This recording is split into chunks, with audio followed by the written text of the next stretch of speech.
Hello, everyone. Welcome back to another episode of ASCII Anything, brought to you by Moser Consulting. I'm your host, Angel Leon, Moser's Director of Personnel. We're glad that you're with us for this episode of ASCII Anything because today we're going to be discussing the future of work with AI agents. For this episode, we have another one of our own joining us, Ari Moreland. She's one of our consultants within our data analytics division. Ari, welcome back to ASCII Anything. How are you? I'm good. Thanks for having me, guys. Well, it's great to have you with us, honestly, because this is one of our favorite topics. I think every time we get to talk about I feel like we've jumped 20 Yeah. steps ahead of where we were the last time we spoke about AI. And the last time we spoke about AI on this podcast was actually last season. So I'm kind of glad that we're actually using this episode to kick us off here, episode number two of our current season. So let's start off by talking about tools like Microsoft Copilot and Google Gemini are reshaping how we work. What are some standout features of these AI powered assistants and how do they enhance productivity? So I can speak to Microsoft Copilot is the one I use the most at work. And then Gemini is the one I use most at my just personal life, my personal phone. I have a Google Home, so I'm all teched Okay. out at home as well. Um, So, especially when it comes to Copilot, a couple things I really like is when I have a meeting that I need to schedule and I know who I need to schedule it with, but everybody's calendars are crazy, of course. So instead of me having to comb through and find some time that fits for everyone on the meeting, I can just click the button, Copilot finds quickest time, the soonest time that we all have 30 minutes, 15 minutes, an hour, whatever I've asked for. So quickly finding a meeting time. I love that. When we're in the meeting, Teams, you can turn on your Copilot button and it will give you just real quick subtitles. Sometimes, especially if I'm out and about or even in the office, sometimes I can't always hear what everything is going on.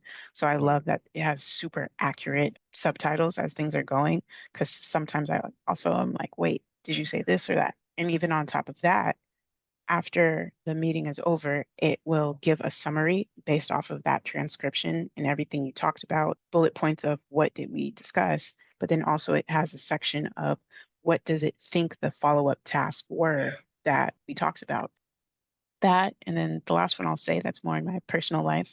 Google Gemini has like a bunch of prompt library like ideas and so many different funny things you can do. So one example of that I've used that I thought was funny was it allowed me to put in a PDF of a few different things I've written in the past, like when I was in college, and try to like figure out what my writing style is. And then I gave it a topic and asked for it to write like me on the topic. And I actually thought it was really good. So yeah, that's not totally for work, but even in the workspace, if you were someone that is more of like a copywriter, an editor, something with more writing and less technical like me, it is cool to kind of get an idea of what you sound like, what are your like key features as a writer, and be able to use that to inform the new stuff that you do. Yeah, that's actually kind of nice. The Gemini example that you just shared, but you're gonna have to show me how to do the whole Teams meeting, all that, and how to get Copilot to get sometimes because sometimes I gotta say we have some people here that I need to meet with, and when I look at their calendar, it's like 2 weeks out. I'm like, I don't have time. Yeah, Two and I'm weeks out. I'm still combing through everybody's calendars like a sucker. Yeah, So me too. like I need a tutorial on this after we're done with this. But regardless, that's actually a cool feature too. I've heard about it too. I've heard about the summaries that Copilot does during the meetings. I mean, I personally use it when we have our big meetings with our leadership. I usually record those meetings, and so those meetings get transcribed, and it gets, as you mentioned, it gives ideas as to what was behind the meeting, what was like the major points that were discussed. So Mhm. it's actually a really cool feature. But I like the Google option that you mentioned. I think that's actually kind of neat that you can feed it your writing samples from the past and kind of ask it, hey, what do you think I'm like when I'm writing? That's kind of cool. yeah, I like the live captioning of meetings. Yeah, Also like yeah, just the subtitling is yeah. really cool too because I mean, not too long ago that would not have sounded No. interesting to me at all because it was so bad. Right. Like it did, Yeah. but like just the on the job learning that it has done, like all of these have done over the years, like just how much closer, how much more accurate that live transcribing has gotten. I mean, is impressive and a little terrifying. Yeah. Yeah. A lot. Yeah. Like a lot. Not a little, a lot. Because I feel like these devices are listening to you all the time. And I'm showing up my phone, but of course you can't see it. I feel like these devices are already listening to you. I mean, to prove a point, my wife and I were talking about probably 4 months ago, going to California for a week. And the next day, I'm getting ads on my phone, on my social media, and really anywhere I went about, hey, stay here in California, like come to Disneyland, do this, do that. And sure enough, we're going to California here in a week. So it's like, yep, I guess it works. But that all goes with the evolution, right, of AI Yeah. and all these tools that we talked about in the past and that we're talking about today. So, how did generative AI evolve from simple predictive text suggestions to becoming a fully functional personal assistant? What key breakthroughs enabled this transformation? Basically, we've actually had AI a long time. It's just we haven't thought of it as AI until more recently. What we would think of now started really, I would say, with our smartphones and those predictive text. So that was where the computer like notices that every time you say one book, book should come next, like a more Right. specific phrase, sure. But it started there where the context was just one word ahead, one word ahead. From there, it got smarter to where it could predict more of the sentence ahead. It could start filling in phrases for you. And that was on our phones. And because it started on our phones, there's a lot of texting, a lot of calling, a lot of data that they're getting. And so that kind of allowed for more and more backing research, something to learn on. And so then when we got to the personal assistants, like, hey, Google, do this. Hey, Siri, do this. That is where we're getting more into like the natural language processing, basically, is what it is, or in like voice recognition as well.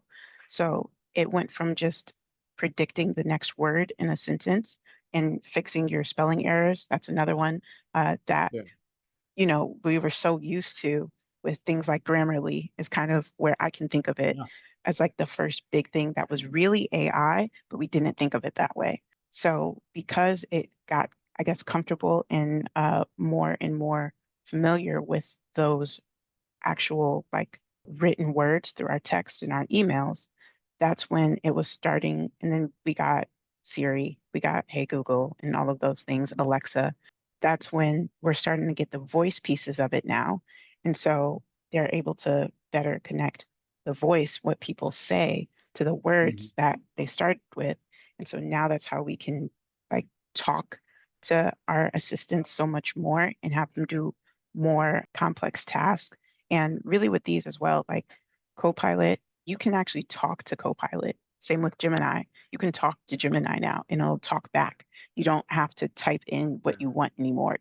And that is mind blowing to me. There's also different voices now. And that's another part of AI where they're now able to give you different options and different voices and different tones of how the voice is talking to you, what kind of personality, I guess, you want to give your assistant. So yeah, that's kind of how it started with the grammar piece, predicting one word at a time, into now we can like talk to each other, and now we can do more complex tasks just by talking to your AI. My Siri is a British woman because I don't know, I always like the British accent, and there's nothing better for me than to say, hey, I'm not gonna say because she's gonna talk to me, but would you like to have a cup of tea? And then she responds back in that British voice, like, yeah, sure. And I'm going off topic here, but I think everything you describe, it talks about that evolution that we talked about Mhm. and how initially, you're right. We didn't think about AI in the form of texting the way we used to do it before. And then the evolution of it, how now you can have those conversations with Gemini, for example. I don't use that tool that often, but I think it's probably one of the most advanced ones in terms of that conversation piece Yeah. that you mentioned. Mhm.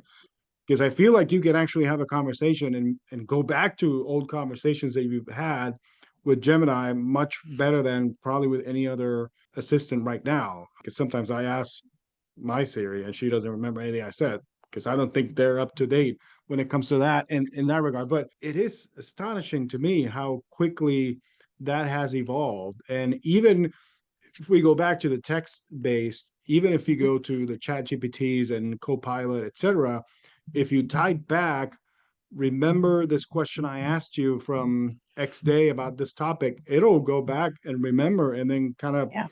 summarize everything and then give you, if you're asking it something new, give you a new prompt. And then here you go. Like, this is based off of what you said this day. Yeah. Here's that. And that is amazing because that to me, I've always thought about AI, and I've said this here before, as Jarvis from the Marvel movies. Like, the minute we Yeah. get to that point, I'm going to be officially scared. But I think we're getting close to that point. I think we're close to that real life Jarvis where you have sort of like another human being talking to you from Lord knows where and giving you information right back. And it's, If we wind up with Jarvis, we're fine. yeah, Once it evolves into Ultron, that's when we're in trouble. And just the fact that it has evolved so quickly, think of all the data that it has access to in a given day. Like every time you use your virtual assistant, or anytime somebody is using Yeah. voice recognition, and that's all over the planet, and that's all being fed in, and that's why it's going so fast because it's Yeah. able to chunk through an amount of data that I can't even quantify. I don't know a number to assign to that, but it's an insanely large amount of data on a day-to-day basis.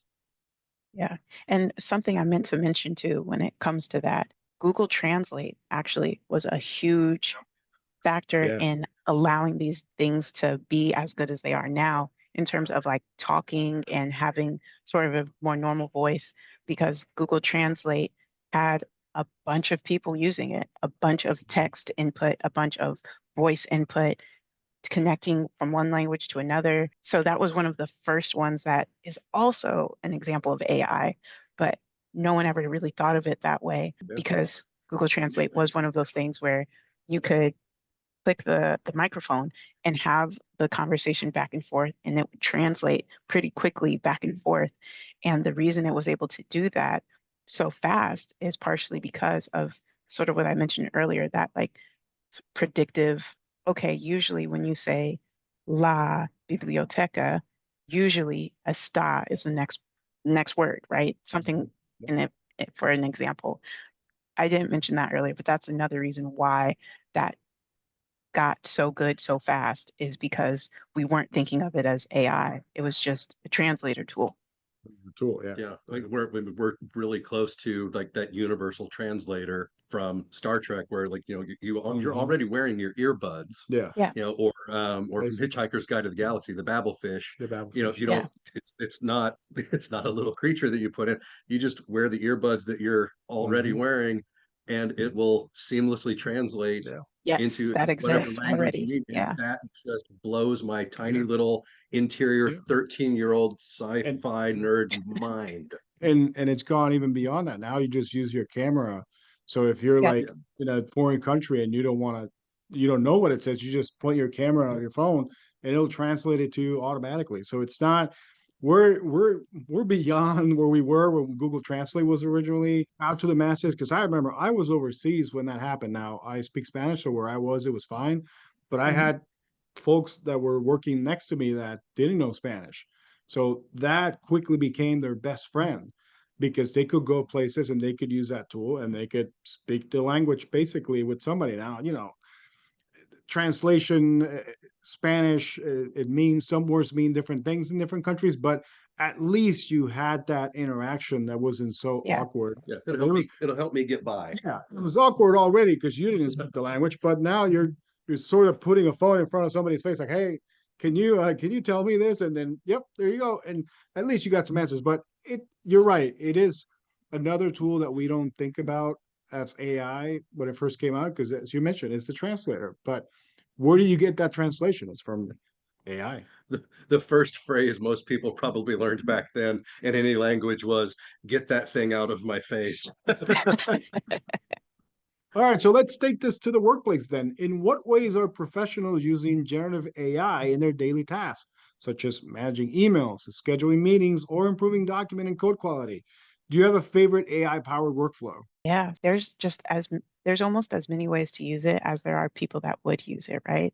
Before I was in this field, I used to be in education, and every day that I'm doing my regular work now, I can think of, man, if I had had this tool back then, I would have done this, this, and this. So a more specific example I can think of is last summer we had some interns, and they had a weekly report that they sent over to me.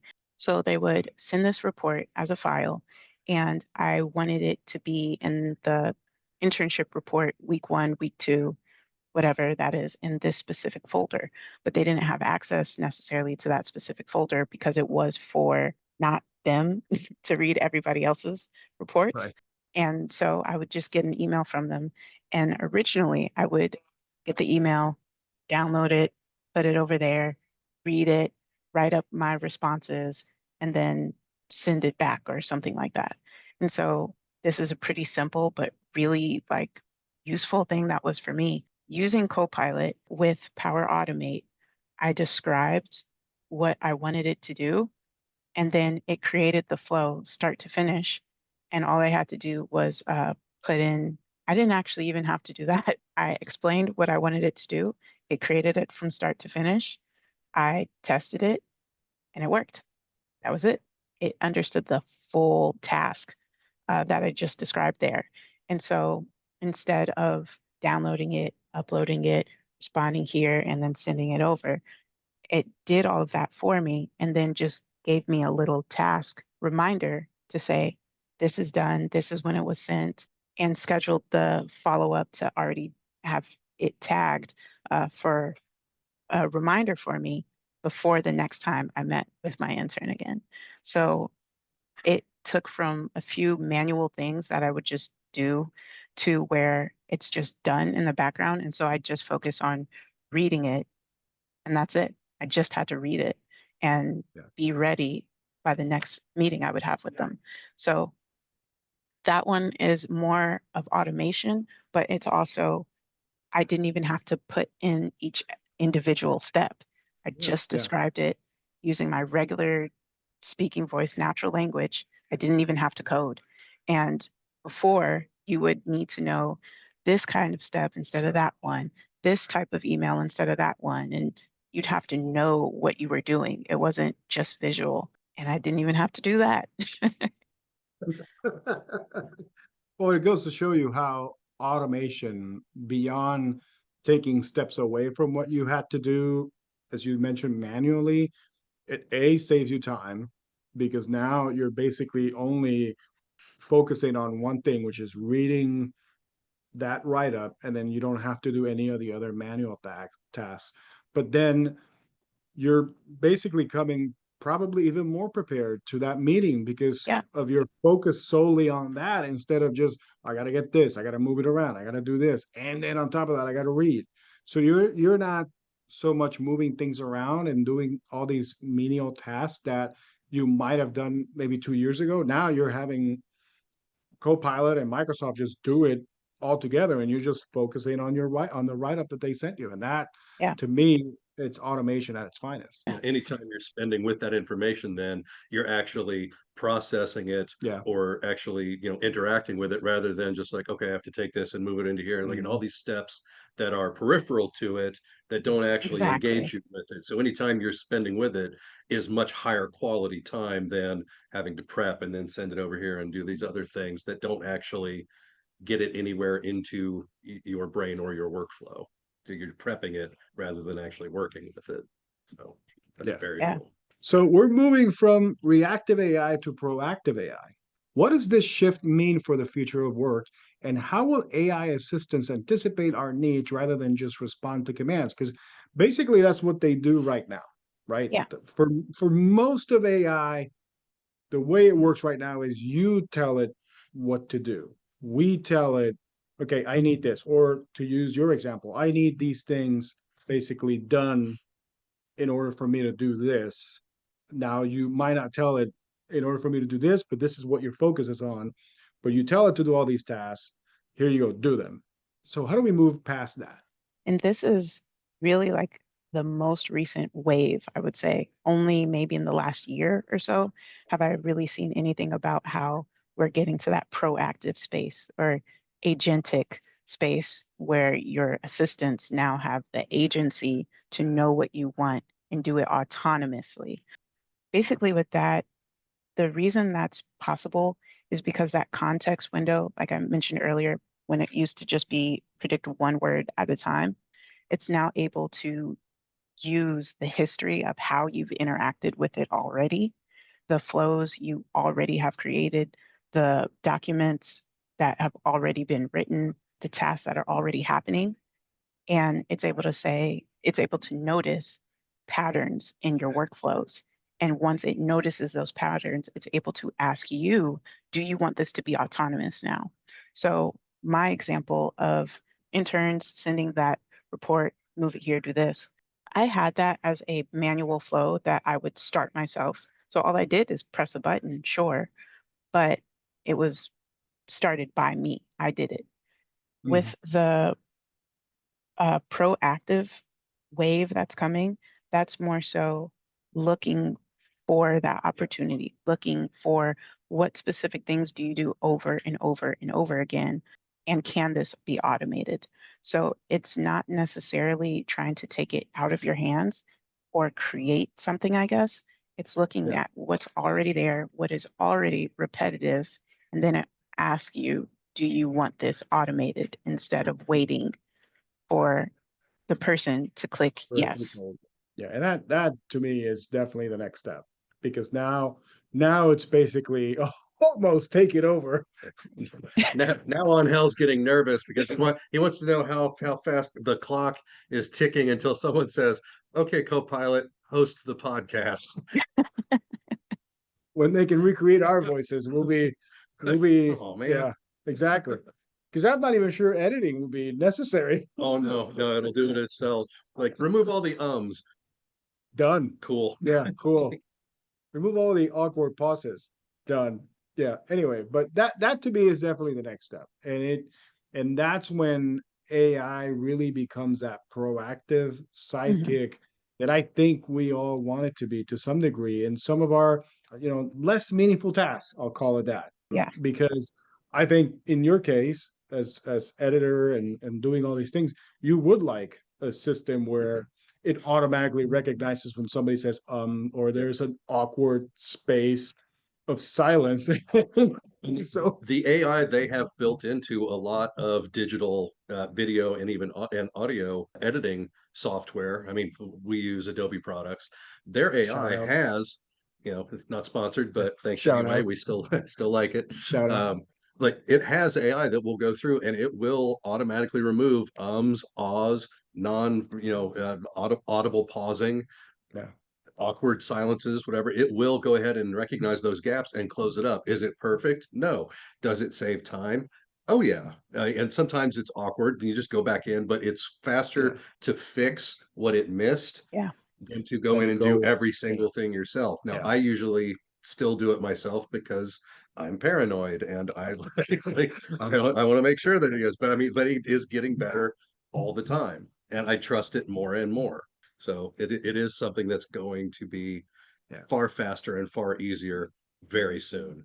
And if I trusted it more, would already be easier for me. Yeah.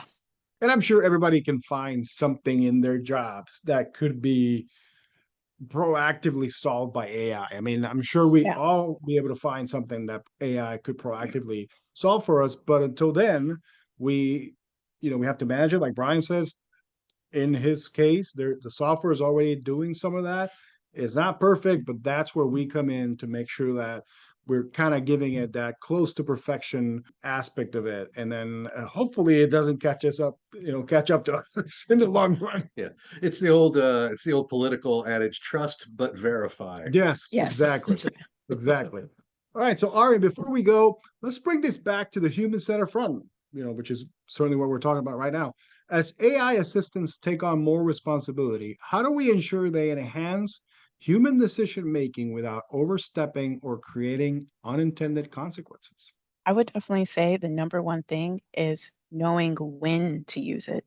So that being said, as time is going on, it's more capable of more complex tasks. So, for example, what we talked about earlier, it's now able to take the meeting notes for you instead of somebody is assigned to take the notes on the meeting, right? It's more able to send follow-up messages and remind you, hey, do we need to schedule another one? And before that was just what a person would do. When we are using it, should still be those tasks that don't always need a high level of, I guess, precision, uh, for lack of a better word. And if we are sticking it to that and leaving people to do the more complex stuff, the more things that require some deeper thought, that's the best way to avoid any kind of overstepping if we are using it to cut out the repetitive stuff, the menial stuff, the sometimes administrative, I think I would call it, things, and focusing our brain power on the more complex tasks. And then the other thing I would say is if an organization is proactive in how they want it used, that is also helpful for your employees to know when to use it then. And that's something I think Moser has done well in giving us this information on what is out here. You've probably heard this or heard that, but what is it? And when should we use it? And what is it good for? So I think organizations just having something there, even if it's something to be added on, is the best way to really go into the future because it's not going away. As much time as it has saved, money as well for that matter, people are going to continually need AI to quicken up their tasks, especially, like I said, the menial things and save time. And so if we know this is a tool that is only getting better and only growing in its use, the best thing we can do is have a plan and keep building onto it as things change, but have something in mind to start with. Sound advice. Brian, anything else? Uh, Copilot, wrap up the podcast. Guess we're not there yet. Yeah, Okay. not All right. there yet, yeah. And we're also using Zoom, so no. All right, maybe another time. All right, with that, thanks very much to Ari for joining us again on Ask Anything. This was certainly fun. This is a fun topic that I'm sure if we spoke again next month, we're probably going to be, if we ask you the same questions, we might have totally different answers because by next month we'll probably have totally a different type of AI. But thanks again for joining us. We certainly appreciate it. Thank you. Thanks for having me. Join us in season 12 for virtual Ari. And virtual Brian and Angel. So thank you for listening in to this week's edition of Ask Anything, brought to you by Moser Consulting. We hope you enjoyed listening to Ari Moreland talk to us about the future of work with AI agents. Be sure to join us next time as we dive in deeper with our resident experts on what they're currently working on. Don't forget to share your ideas or topics with us on social media. In the meantime, please remember to give us a rating and subscribe to our feed wherever you get podcasts. Until then, so long, everybody.